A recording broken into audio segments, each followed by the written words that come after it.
a short practice today because of the weather.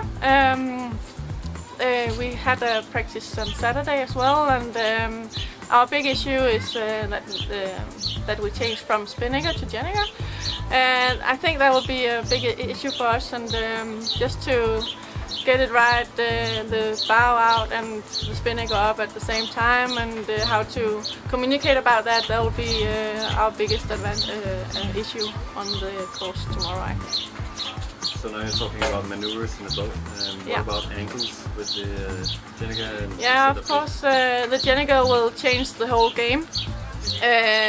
We are aware of that, but we have not a lot of experience sailing with the Jenniger, so we just have to see where the games are taking us tomorrow and have to do our best to keep up the speed in the boat and just keep ahead of the others, I think.